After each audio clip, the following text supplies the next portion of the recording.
think we can better relate to our second lesson for Good Friday than we could ever before. God's people, Israel, were enslaved in Egypt. And God sent 10 terrible plagues, so destructive, that they make us feel kind of appreciative that COVID-19 is all that we have to deal with. But the last plague was the worst. God sent the angel of death to strike down every firstborn, whether people or animals, in every house in Egypt. But he also provided a solution for his people.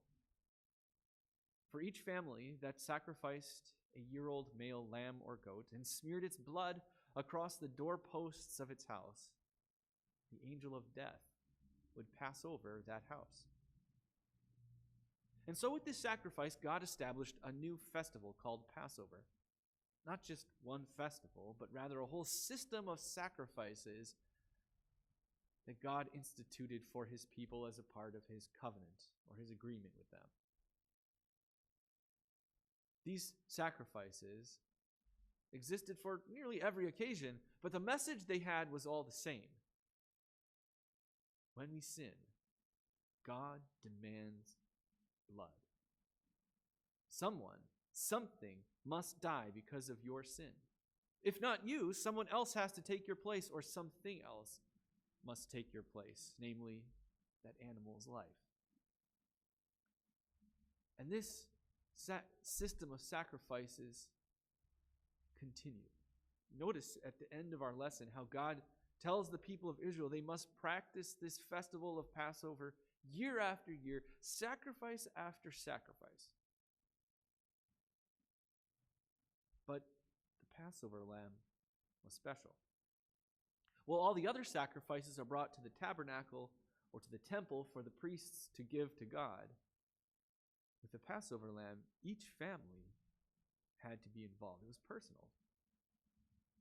A perfect year-old male lamb or goat, without defect, had to be selected from among the family's flock and set apart for 14 days.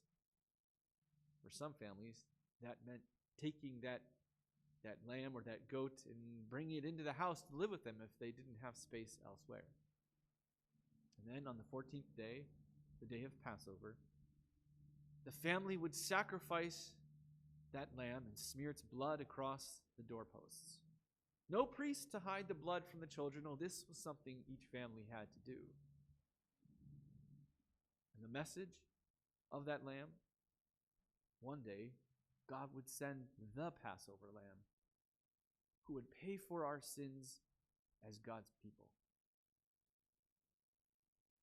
I saw an article on a Christian satire website called The Babylon Bee, where they joked that if Christians would just smear Chick-fil-A sauce from the popular chicken restaurant in the U.S. across our doorposts, then coronavirus would pass over our homes. While at least some people may make light of coronavirus, we never make light of God's desire to spare us of death for our own sin. That's the message that he is trying to communicate to his people in Passover. That these lambs, sacrificed for each family, for each person, the blood smeared across the doorposts, had a very clear message. Because this animal gave its life, you are spared. And those sacrifices, given year after year after year, all pointed ahead to the Passover lamb who ultimately would sacrifice his life for us in our place once for all, so that our debt to God for our sin might finally be paid. Our second lesson comes as God establishes his covenant of Passover from Exodus chapter 12, where he demands blood. The Lord said to Moses and Aaron in Egypt, "This month is to be for you the first month of your year. Tell the whole community of Israel that on the 10th day of this month, each man is to take a lamb for his family, one for each household. If any household is too small for a whole lamb, they must share one with their nearest neighbor, having taken into account the number of people there are. You are to determine the amount of lamb needed in accordance with what each person will eat. The animals you choose must be year-old males without defect. You may take them from among the sheep or the goats. Take care of them until the 14th day of the month, when all the members of the community of Israel must slaughter them at twilight. Then they are to take some of the blood and put it on the sides and tops of the door frames of the houses where they eat the lambs. That same night, they are to eat the meat roasted over the fire along with bitter herbs and bread made without yeast. Do not eat the meat raw or boiled in water, but roasted over a fire, with the head, legs, and internal organs. Do not leave any of it till morning. If some is left till morning, you must burn it. This is how you are to eat it: with your cloak tucked into your belt, your sandals on your feet, and your staff in your hand. Eat it in haste. It is the Lord's Passover. On that same night, I will pass through Egypt and strike down every firstborn of both people and animals, and I will bring judgment on all the gods of Egypt. I am the Lord.